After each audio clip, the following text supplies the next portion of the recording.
Hello students, good morning to all of you. आइए चलिए unit 11 start करते हैं। Line segment ray and line. ये वाली यूनिट मैंने इस वजह से यहां से स्टार्ट किया क्योंकि स्टार्टिंग की जितनी यूनिट थी अगर मैं वहीं से कंटिन्यू करूंगा तो फिर वो ज्यादा टफ हो जाएंगी, आपको कवर करने में ज्यादा दिक्कत होगी। तो इस वजह से यहाँ की इजी एक्सरसाइजेस और स्टार्टिंग की 3 एक्सरसाइजेस वो टफ हो गए और यहाँ की 5 एक्सरसाइजेस आपकी चलेंगी, यहाँ से कंटिन्यूअस आपकी आगे आएंगी और टोटल 8 यूनिट आएंगी। तो इसी वजह से मैंने यही वाली एक्सरसाइज ली है क्योंकि ये वाली ज्यादा आसान है, आपको तुरंत समझ में भी आ जाएगी। बस कोशिश करिएगा अच्छे से समझने की।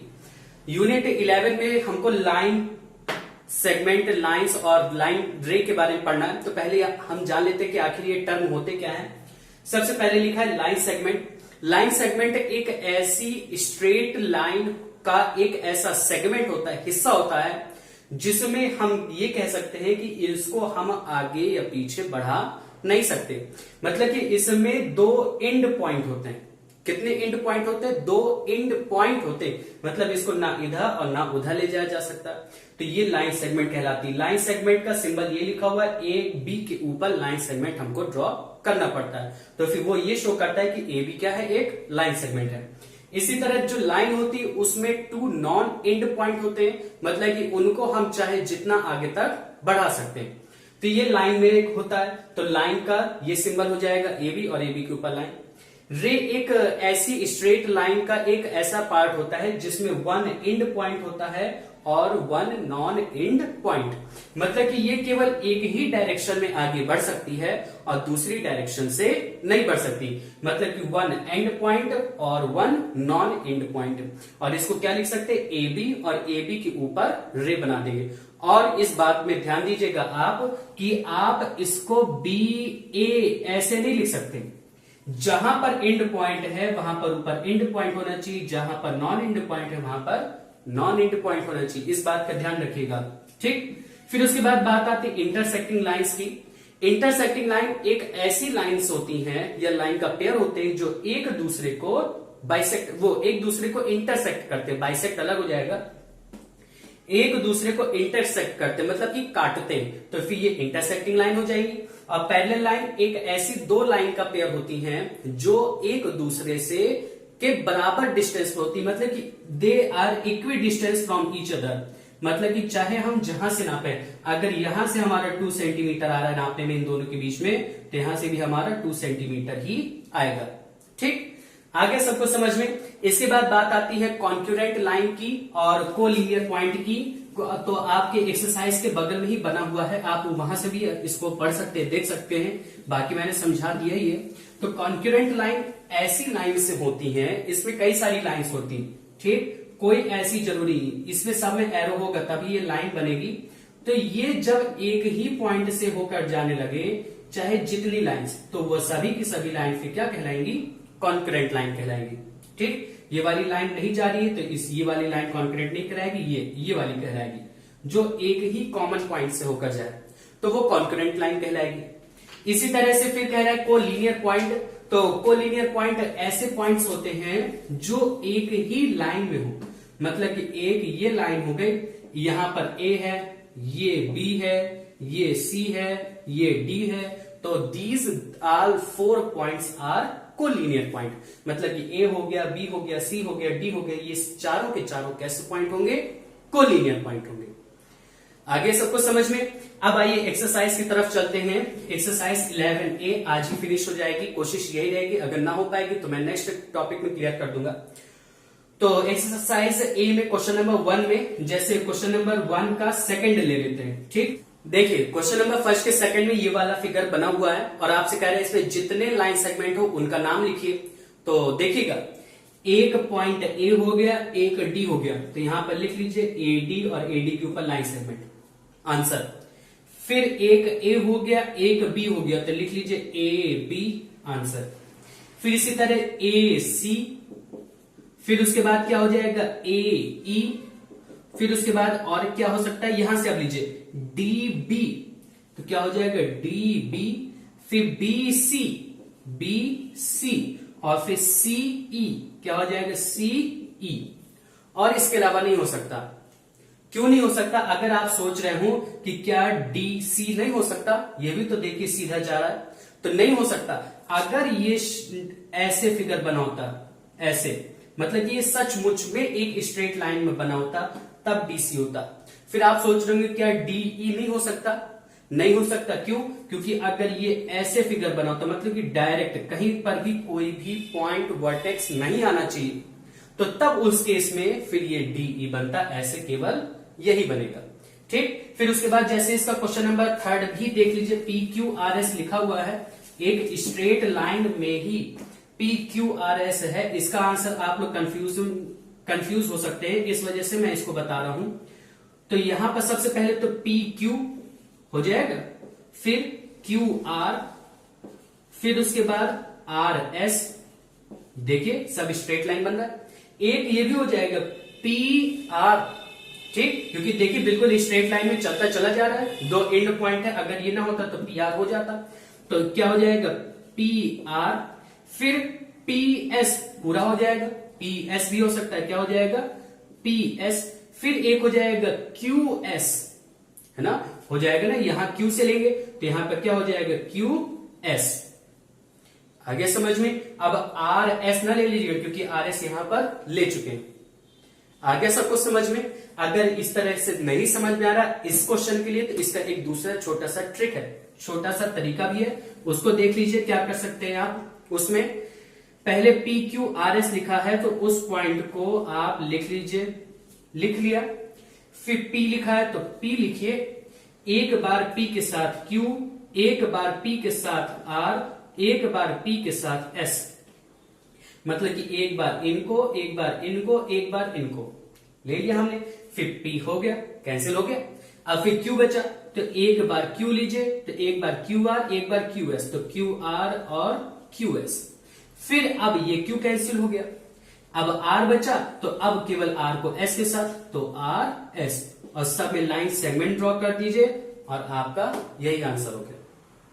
लेकिन आप इस तरह से करने के बाद आपको एक बार चेक जरूर कर लेना चाहिए कि यहां पर जो हम बना रहे हैं क्या वो यहां पर आ रहा है कि नहीं आ रहा, क्योंकि आगे इस तरह में कई बार पूरे के पूरे आंसर नहीं दे रहे थे, तो फिर वो मैं केस समझा दूंगा। अब इसके बाद आइए क्वेश्चन नंबर 2 ले लेते हैं, उसमें हमको लाइन सेगमेंट रे दोनों बताना है। तो क्वेश्चन नंबर 2 का मैं 2nd नंबर ले लेता हूं। अब क्वेश्चन नंबर 2 में इसमें रे और लाइन सेगमेंट बताना है, तो आइए रे और लाइन सेगमेंट बताते हैं। पहली बात तो रे जिसमें एक एंड पॉइंट हो और एक नॉन एंड पॉइंट हो, तो देखिए ये एक एरो है और एक पॉइंट है, तो ये रे बन जाएगा। तो मतलब कि क्या हो जाएगा EF, क्या हो जाएगा EF, और ये इस तरह एरो कर देंगे, क्योंकि जो E है वहां पर पॉइंट है, तो E के ऊपर पॉइंट और F के ऊपर एरो। इसी तरह GH तो कॉमा GH एरो, और इसी तरह PQ तो PQ और एरो हो गया। अब उसके बाद लाइन सेगमेंट देख लेते, मतलब कि पॉइंट होना चाहिए, तो EG, तो यहां पर क्या आ जाएगा EG लाइन सेगमेंट। फिर GP तो ये GP आ जाएगा, और एक EP तो EP, और यहां पर आप लिख लीजिएगा इसको, यहां पर एक रे लिख लीजिएगा और यहां पर आप लिख लीजिएगा लाइन सेगमेंट। आगे समझ में? अब इसके बाद आइए क्वेश्चन नंबर 3 ले लेते हैं। अब उसके बाद क्वेश्चन नंबर 3 में देखिए, क्वेश्चन नंबर 3 में पहला क्वेश्चन पूछ रहा है 4 लाइन सेगमेंट बताइए। केवल 4 लाइन सेगमेंट का एग्जांपल बताना, आप कोई भी बता सकते हैं। इसके आंसर जितने मैं बता रहा हूं, अगर पीछे से ना भी मैच करे तो भी ये सही है, जो पीछे लिखा है वो भी सही है। अगर आप अपने दिमाग से सही से कर रहे हैं, आपका क्वेश्चन सेटिस्फाई कर रहा है, तो आपका भी सही है, ठीक। और अगर आपका आंसर अगर अलग आ रहा हो तो मुझको एक बार दिखा दीजिएगा, फिर आप उसको अपनी फेयर कॉपी में कर लीजिएगा। यहां पर 4 लाइन सेगमेंट का एग्जांपल बताना है, मतलब कि 2 एंड पॉइंट होना चाहिए। तो देखिए एक ये एंड पॉइंट, एक ये एंड पॉइंट, तो PR, तो क्या हो जाएगा पहले का आंसर, फर्स्ट नंबर का आंसर क्या हो जाएगा PR कॉमा RS, ये भी हो जाएगा RS। फिर इसी तरह SQ हो जाएगा SQ, और इसी तरह QP हो जाएगा, या PQ आप लिख सकते हैं तो वो भी सही है। ये 4 लाइन सेगमेंट, यही आपका आंसर हो गया। फिर उसके बाद आपसे कह रहा है 4 रेज का मतलब कि एक एंड पॉइंट हो और एक तरफ एरो हो। तो देखिए एक पॉइंट एक एरो, तो RA, तो क्या हो जाएगा एक आंसर RA। इसी तरह ये एंड पॉइंट ये एरो, तो PB, तो क्या हो जाएगा पी डी, कितनी कह रहा है 4s कह रहा है ना। फिर इसी तरह यहां पर भी ये Q है, ये D है, तो एक यह पॉइंट है और ये एरो है, तो क्या हो जाएगा QD और एक SC, तो यहां पर क्या हो जाएगा SC। ये 4 रेस का आपका एग्जांपल हो गया। फिर उसके बाद कह रहा है two non intersecting line segments, मतलब कि दो ऐसी लाइन सेगमेंट्स बतानी है जो एक दूसरे को काट ना रही हो। तो लाइन सेगमेंट जो काट ना रही हो तो क्या हो जाएगी, एक ये पी आर हो ही जाएगी, या आरपी भी लिख सकते हैं, दोनों बात वही है। आप पी आर लिखेंगे तो फिर कंफ्यूज हो जाएंगे। तो P R comma P R को क्यूएस नहीं काट रही, तो क्यूएस, ये दोनों आंसर हो जाएगा। या तो इसका एक और आंसर हो सकता है पी क्यू और एक आर एस। आगे समझ में। अब इसके बाद आइए क्वेश्चन नंबर 4 में देख लेते हैं। क्वेश्चन नंबर 4 में आप समझ लीजिए, ओरली इसको समझिए, फिगर देखते जाइए, मैं समझाते जाऊं। क्वेश्चन नंबर 4 में कह रहा है how many lines can you draw passing through 3 collinear point. पहला क्वेश्चन कह रहा है कि एक 3 कोलिनियर पॉइंट है, उससे आप कितनी लाइन ड्रॉ कर सकते हैं, तो उसका आंसर 1 हो जाएगा। वो आप इसी फिगर में देख लीजिए। जैसे ये तीनों पॉइंट हो जाएगा, ए बी सी है ना, तो ये तीनों पॉइंट हो गया, तो एक ए हो गया, एक बी हो गया, एक सी हो गया। तो इससे एक ही तो लाइन जा सकती है जो तीनों पॉइंट से हो। अगर आप दूसरी लाइन ले जाना चाहेंगे तो ऐसे जाएगा, वो 2 पॉइंट से गुजरेगी नहीं। तो पहले का आंसर 1 हो जाएगा। फिर कह रहे हैं given A 3 collinear point ABC how many line segment. अब लाइन सेगमेंट बता दीजिए, तो लाइन सेगमेंट हो जाएगी एक ए बी, एक बी सी और एक ए सी हो जाएगी ना। फिर उसके बाद क्वेश्चन नंबर 5 आपको क्वेश्चन नंबर 3 की तरह करना है, तो चलिए इसको मैं बता देता हूं, नहीं तो फिर आप परेशान होंगे। तो क्वेश्चन नंबर 5 भी आप देख लीजिए। अब देखिए क्वेश्चन नंबर 5 के फर्स्ट में पूछ रहा है 4 पेयर ऑफ इंटरसेक्टिंग लाइन, मतलब कि ऐसे पेयर बताने हैं जो एक दूसरे को काट रही, मतलब इसका आंसर 4 आंसर होंगे, जिनमें से आपको 8 लाइन बतानी पड़ेगी। तो आइए पहला पेयर का मतलब उसमें 2 लाइन होंगी, तो पहला पेयर निकालते हैं यहां से। पहला पेयर ऐसा जो एक दूसरे को काट रहा हो, तो एक CD को PQ काट रहा है, देखिए CD को PQ काट रहा है, तो एक आंसर हो जाएगा CD लाइन PQ, ठीक। फिर दूसरा आंसर CD को PS भी काट रहा है, तो दूसरा आंसर हो जाएगा CD को PS काट रहा है। फिर तीसरा इसी तरह से CD को RS भी काट रहा है, देखिए CD को RS भी काट रहा है, तो क्या हो गया CD को RS भी काट रहा है। फिर एक CD हो गया। अब इसी तरह नीचे ले लीजिए AB को PQ, AB को PQ काट रहा है, तो AB को PQ काट रहा है, तो ये चारों इसका आंसर हो गया। पीछे आंसर आपको और भी दिया जा सकता है, क्यों, क्योंकि AB को PS भी काट रहा है और AB को RS भी काट रहा है, तो वो भी आपका आंसर हो सकता है, ठीक। तो और एक आंसर ये भी हो सकता है PS को PQ भी काट रहा है और RS को PS भी काट रहा है। तो मतलब कहने का यहां पर ये है कि ये क्वेश्चन को सेटिस्फाई कर रहा है, ये सभी की सभी लाइन है और ये सभी की सभी एक दूसरे को काट रही है। हमसे केवल 4 पेयर पूछा था, तो 1 2 3 4 पेयर हमने बता दिया और यही आपका आंसर हो गया, ठीक। फिर उसके बाद क्वेश्चन नंबर 4 कह रहा है 4 कोलिनियर पॉइंट। कोलिनियर पॉइंट का मतलब एक ही लाइन पर आने वाले पॉइंट कोलिनियर पॉइंट। तो देखिए एक ही लाइन पर चारों पॉइंट हैं, तो C, P, R, D। आप ये भी आंसर लिख सकते हैं, या तो AQSB भी लिख सकते हैं, AQSB ये भी आप लिख सकते हैं।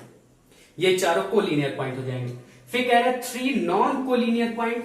नॉन कोलिनियर मतलब जो एक ही लाइन पर ना आते हो, तो एक ले लीजिए CDS, आगे पीछे ले लीजिए, नहीं आती है, तो C, D, S ये कहां आते एक ही लाइन पे, एक ही लाइन पे CD आता है लेकिन S नहीं आता।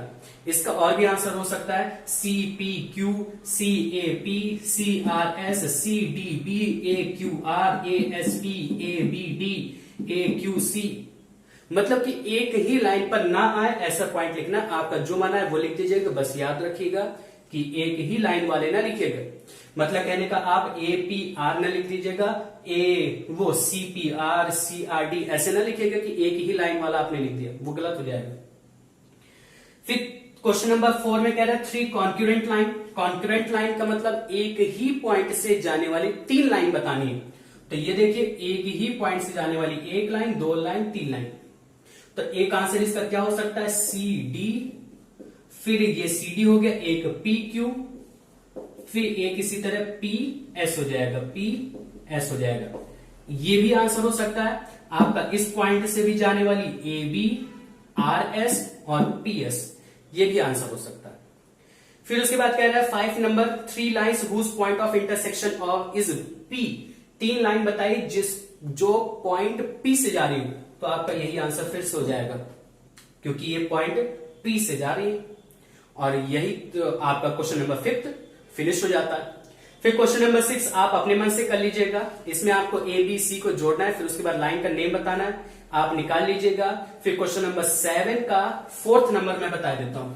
ये क्वेश्चन नंबर 7 में बता देता हूं, उसमें पूछा क्या है। क्वेश्चन नंबर 7 में कह रहा है कि नीचे जितने लाइन सेगमेंट हो उनको काउंट करिए और उनका नेम बताइए। तो इसका पहले क्वेश्चन नंबर फर्स्ट ही देख लीजिए। ABCD दिया है, ABC और एक ये D दिया है। लाइन सेगमेंट बनाते हैं, कैसे बनाएंगे देखिए, ABCD। चाहे आप अगर अच्छा इसको क्वेश्चन को इस तरह से ना करिए, डायरेक्ट करिए। AB हो जाएगा, एक लाइन सेगमेंट है तो ये ऐसे रहेगा, फिर एक AD हो जाएगा, फिर एक AC हो जाएगा, फिर इसी तरह एक BD हो जाएगा, फिर इसी तरह एक DC हो जाएगा, फिर इसी तरह एक BC हो जाएगा। आगे सबको समझ में, और इसी तरह से आप इसके बाकी बचे हुए क्वेश्चंस कर लीजिएगा। एक बार लास्ट वाला क्वेश्चन देख लेते हैं। क्वेश्चन नंबर 8 ट्रू फॉल्स है। तो ये आज की एक्सरसाइज का लास्ट क्वेश्चन रहेगा आज की वीडियो का, और यहीं से आपकी एक्सरसाइज फिनिश हो जाएगी। जैसे PLMNQ ये बना है, PLMNQ ये बना है क्वेश्चन। इसमें क्वेश्चन नंबर फर्स्ट में पूछा है M is a point on रे NQ। NQ पर क्या M पॉइंट है? देखिए NQ तो यहां से ना, M तो बाहर है, तो पहला क्या हो जाएगा, फॉल्स हो जाएगा। समझते जाइएगा। फिर दूसरे में कह रहा है LMP पर बना है, MP पर L बना है, हाँ बना है, ट्रू हो गया। फिर कह रहा है कि MQ NQ से अलग है कि एक ही है। MQ NQ से अलग है कि एक ही है। क्यों? क्योंकि ये भी यहां से जा रही है और ये भी इधर की ओर जा रही है, तो इस वजह से ये एक ही मानी जाएगी और ये क्या हो जाएगा, ट्रू। फिर कह रहा है LN पर है, LN पर है, हाँ है। देखिए L भी है, M भी है, N भी है, किसमें, LN पर, तो ये भी ट्रू हो जाएगा। फिर कह रहा है कि LP LQ से अलग है, LP LQ से अलग है, हाँ ये अलग है। क्यों? क्योंकि एक इधर जा रही है और एक उधर जा रही है, तो ये भी क्या हो जाएगा, ट्रू हो जाएगा, क्योंकि ये पूछ ही रहा है कि अलग है क्या। तो आगे आपको समझ में, आपकी मतलब यूनिट 11 फिनिश हो चुकी है, तो आपको अपनी फेयर कॉपी में यूनिट 11 तक कंप्लीट कर लेना है।